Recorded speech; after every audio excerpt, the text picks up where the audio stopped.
A esta hora del día saludamos al doctor Sergio Lainez, el divulgador científico de sismología y astronomía en Ecuador, quien hará un análisis del terremoto ocurrido el pasado 18 de marzo de 2023.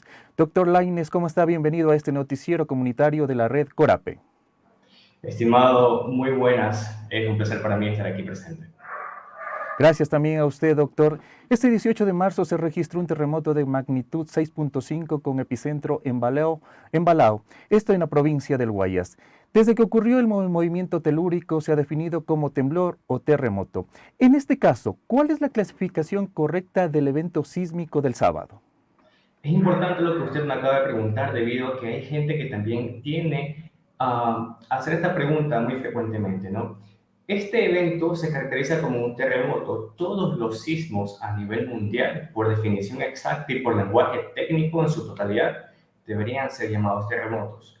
Ahora, ¿qué es lo que sucede? Lo que hablamos cuando sucede un terremoto vienen respectivas ondas sísmicas y estas ondas sísmicas es un poco subjetivo definirlo como tal, porque si yo tengo un terremoto en Quito, por poner un ejemplo, acá en Guaya se va a sentir con una percepción bastante leve. Y nosotros podríamos decir que esto fue un temblor, mientras que en Quito fue un terremoto. Nosotros a lo largo del tiempo hemos venido definiendo estos sismos bastante bruscos como terremotos dependiendo de sus daños que posean en el punto epicentral en el cual suceda. ¿Y a qué se puede atribuir este sismo? ¿Se activó alguna falla geológica en alguna zona del país? ¿Cuál es la consecuencia también que en los últimos tiempos hemos tenido un sinnúmero de sismos? Es un poco preliminar dar una definición exacta de por qué se ha dado este evento sísmico en su totalidad. Estoy diciendo muy específicamente que se dio en el sur de una falla secundaria que tenemos desde el Golfo de Guayaquil, que llega hasta incluso Caracas, en Venezuela. Lo que sucede es que este evento podríamos llamarlo como un evento inusual, debido a que en esta zona no habíamos presentado anteriormente eventos sísmicos de semejante magnitud. Estamos hablando de un 6,6 magnitud de momento dado por el Instituto Geofísico. Y las investigaciones incluso no están solo a nivel nacional, sino internacional. Hay personas incluso que están haciendo el análisis respectivo de este evento sísmico, dando sus puntos de vista e incluso esto se puede prestar para una cierta colaboración en lo que se dio aquí en Balao. ¿Se puede atribuir esto al cambio climático, también al último fenómeno que estuvo en las costas precisamente de Perú, el ciclón Yaku? Muy interesante lo que usted acaba de decir. Aquí Se perdió. No.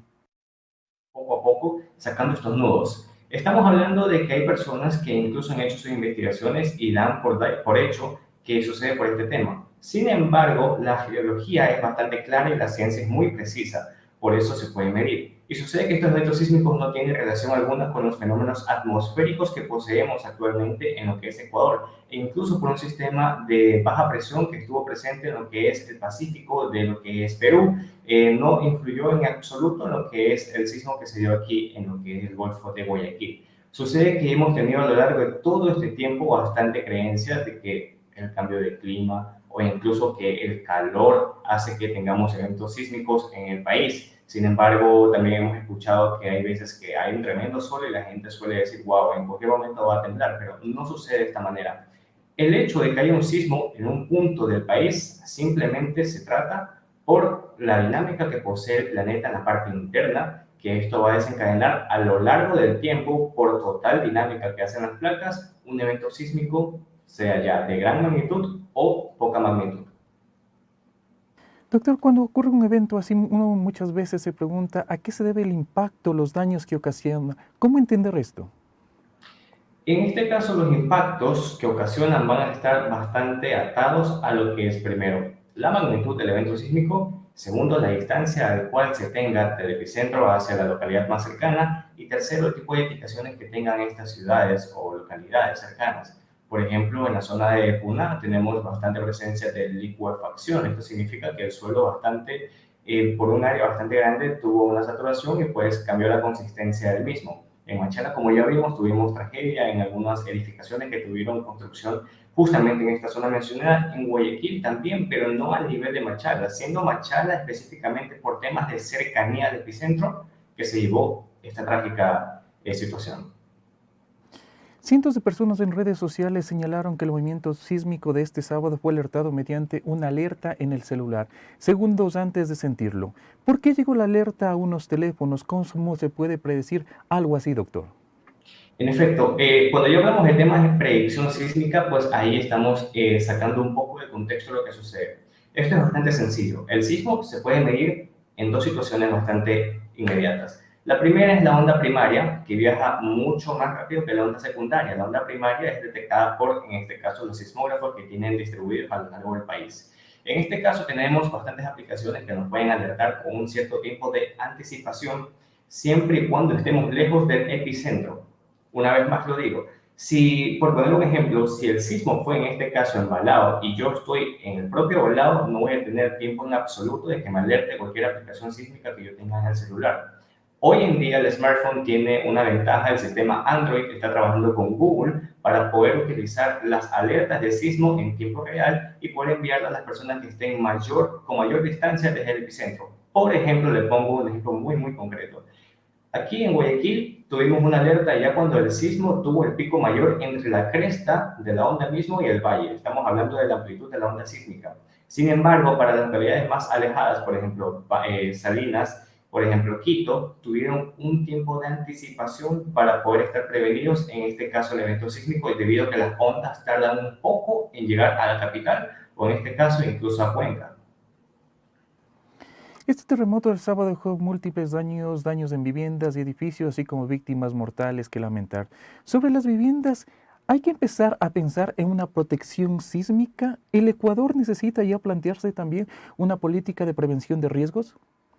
De hecho, sí, las edificaciones aquí tienen que tener un control bastante estricto para poder ser tanto construidas como también aceptadas para que inicie su construcción misma, ¿no? Aquí tenemos que hacer bastante mediciones del suelo y etcétera, porque es de hecho un lugar bastante sísmico. Uno de los lugares más sísmicos porque estamos incluidos en el cinturón de fuego. Estamos en una zona convergente donde una placa subduce bajo la otra, es decir, una está por debajo de la otra y crea esa fricción constante a lo largo del tiempo que desencadenan los sismos. Ahora, en la revista Geofísica número 67, dada por Roberto Aguilar, que habla sobre la peligrosidad sísmica en la costa del Ecuador, bueno, habla de este tema específicamente con el terremoto que sucedió el 16 de abril de 2016, en el cual pudieron dar un ejemplo bastante breve sobre el peligro que tiene el terremoto cuando las construcciones no poseen esta calidad en la cual se está buscando que se construyan a lo largo del tiempo, obviamente, más aún porque están en lo que es la zona de la costa.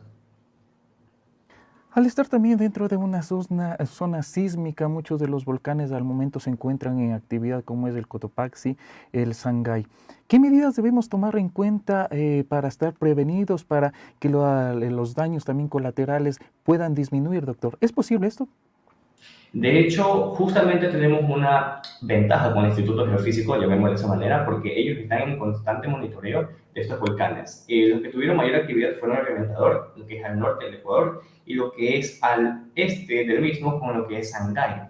Estos dos han estado bastante activos, lo que es el Cotopaxi, que usted también mencionó, pues también. Pero nosotros para estar prevenidos necesitamos estar primero bastante informados con esta red que le acabo de mencionar, que es el Instituto Geofísico, que nos alerta día a día, momento a momento, incluso creo que son 6 publicaciones al día que hacen, sobre la actividad constante que llevan estos volcanes. Ahora, la actividad volcánica no tiene que ver precisamente con la actividad sísmica que sucede en el Ecuador. En este caso también, al mismo tiempo que nosotros escuchamos que el Sol hace sismos, y lo acabamos de demostrar o explicar que no es así, pues también se tiene la creencia que estos volcanes pueden atenuar de cierta manera lo que es la energía sísmica liberada cuando existe un terremoto, pues, ¿no?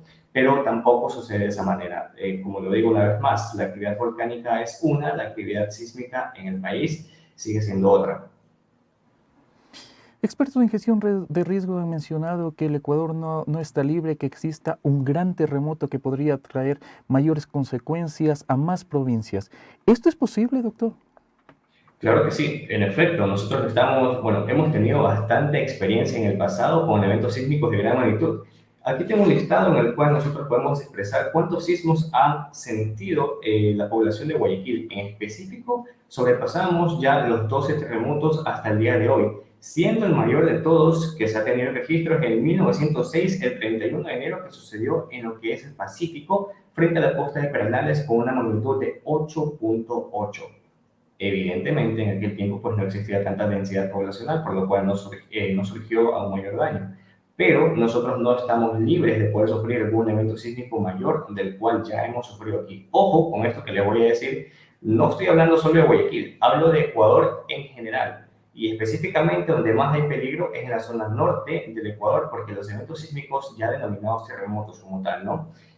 Son bastante superficiales en esta zona. Si nosotros trazamos una losa que vaya desde el oeste al este, en zona oriental hacia el inferior del Ecuador, tenemos presencia de eventos sísmicos de bastante magnitud que son bastante profundos y estamos hablando de la zona del oriente. Pero si ya hablamos de la zona de la costa, la situación cambia por completo y es allí donde está presente el peligro sísmico que existe actualmente en el Ecuador. Ya tenemos también el ejemplo de la zona de Huano, que se destruyó en su totalidad. Luego de esto, la ciudadanía, ¿qué debería tomar en cuenta para reducir el impacto?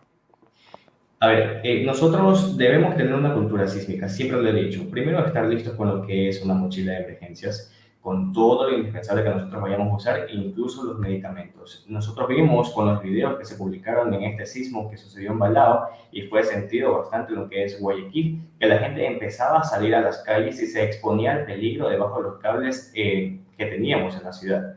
Entonces, esto evidentemente aumenta el peligro porque la cifra de fallecidos puede incluso elevarse. En el peor de los casos, los heridos, que estamos actualmente en 446, pues también podrían elevarse por esta situación y eso dependería solo de nosotros. En este caso, cada vez que hay un evento sísmico de mayor magnitud, lo primero que debemos hacer es pensar en la calma y buscar puntos estratégicos en los cuales podamos proteger primero nuestra cabeza y luego poder pensar en cómo está surgiendo esta situación para saber si es necesario ya urgentemente salir del lugar o permanecer dentro del mismo. En este caso, como sabemos, pues no, el evento sísmico fue lo que es Balao. Machala se llevó el peor momento de todo, pero también se presta bastante este evento sísmico de gran magnitud para que la gente no tenga toda la carga necesaria. Y es allí donde necesitamos tener un poco más de cultura sísmica todos. Escuchamos también a través de redes sociales mientras se daba el informe de del primer balance de daños, que en la cultura popular decían que al existir una cuenta de 20 segundos que existe, que se da este movimiento telúrico y es considerado terremoto, ¿esto se puede aplicar científicamente, doctor? ¿Es comprobable? A ver, si nos planteamos desde la definición exacta de lo que es un evento sísmico, si ya tenemos mayor magnitud, nosotros somos los que hemos dicho que se llama un terremoto o temblor. Y lo explicamos al inicio. Todo sismo es un terremoto. Todo sismo debería ser llamado terremoto, así sea de magnitud 2.1 a 3.2, así sea leve o sea bastante fuerte. Lo que sucede es que no se lo puede denominar como terremoto solo dependiendo del tiempo en el cual tengamos nosotros a la información sísmica. Por poner un ejemplo, el sismograma que nos presentaron de esta onda sísmica del terremoto que sucedió en Balao dura 80 segundos. El peor desastre vino para Machala cerca de los 17 segundos hasta los 26. En pocas palabras, fueron 10 segundos de mayor sacudida que tuvo y a partir de ese momento la onda sísmica empezó a decrecer bastante. La cresta y lo que es el valle empezaron a disminuir. En Guayaquil fue algo similar, solo que un poco más tardío debido a lo que es la distancia de nosotros. No, en lo personal, y mejor dicho, enfocado ya bastante en la ciencia y por definición exacta, el terremoto no se lo puede definir como tal, solo por magnitud o solo por la duración que tiene el mismo. El terremoto siempre va a ser un evento, si sea brusco y bastante repentino, o si sea brusco a sí mismo, pero bastante tiempo. O sea, no depende solo del tiempo y no depende solo de la magnitud. De todo lo que hemos hablado, doctor Sergio Lainez, ¿cuáles serían las conclusiones para la ciudadanía y también para que se pueda enfocar también en los GATS y el trabajo que debe realizar el gobierno? Bastante información sísmica. Yo tengo aquí un libro presente que me gustaría mostrarlos a ustedes, en el cual en 2018 Guayaquil hizo una revista para poder dar a divulgar un poco a lo que es la ciudadanía, específicamente aquí en Guayaquil, de lo que es la cultura sísmica, o cómo deberían ustedes saber cuáles son los lugares más propensos a que exista un evento sísmico, cómo evaluar la situación, incluso cómo se evalúa, cómo hacen los expertos para poder saber todos estos tipos de situaciones que suceden en el Ecuador. Eso no estaría nada mal para que en la actualidad el Ecuador pueda invertir un poco en la gente, que como podemos saber puede disminuir el impacto, obviamente siempre tengamos de la mano algo de lo cual poder informarnos verdaderamente. Hoy en día, evidentemente hemos tenido información por todos lados y la verdad es que es un poco difícil también ver cuáles son las fuentes oficiales o no. Sin embargo, para mí, en lo personal, primero es tener una cultura sísmica presente siempre porque somos un país altamente sísmico. Segundo, buscar información de qué deberíamos hacer. Tercero, estar preparados con los medicamentos de la mochila en caso de emergencias. Y cuarto, siempre, a pesar de todo, mantener la calma en un evento sísmico de mayor magnitud. La conclusión que también les quiero dar a ustedes es que siempre que vaya a haber un terremoto en cualquier parte del Ecuador, en Guayaquil, por el tipo de suelo que nosotros vamos a tener, que es bastante blando en casi toda la zona, las ondas sísmicas se van a amplificar bastante. Por ejemplo, si hay un evento sísmico de magnitud 6.1, como sucedió en 2022, pues lo vamos a sentir un poco más intenso nosotros debido al tipo de suelo que tenemos. Y así, ustedes pues van a saber a lo largo del tiempo que nosotros no vamos a tener un terremoto aquí en Guayaquil enfocado, pero sí eventos sísmicos fuertes a lo largo del tiempo. A largo plazo, claro que sí, pero también es difícil saber cuándo exactamente y por eso es que la predicción sísmica hasta el día de hoy no es posible. Ok, queremos agradecer al experto en sismología, el doctor Sergio Lainez, quien compartió con nosotros esta importante información. Doctor, gracias por su tiempo. Muchas gracias a usted. Pase buen día. Buen día también. Y con esto vamos a una corta pausa y regresamos con más en este espacio Ecuador en Contacto.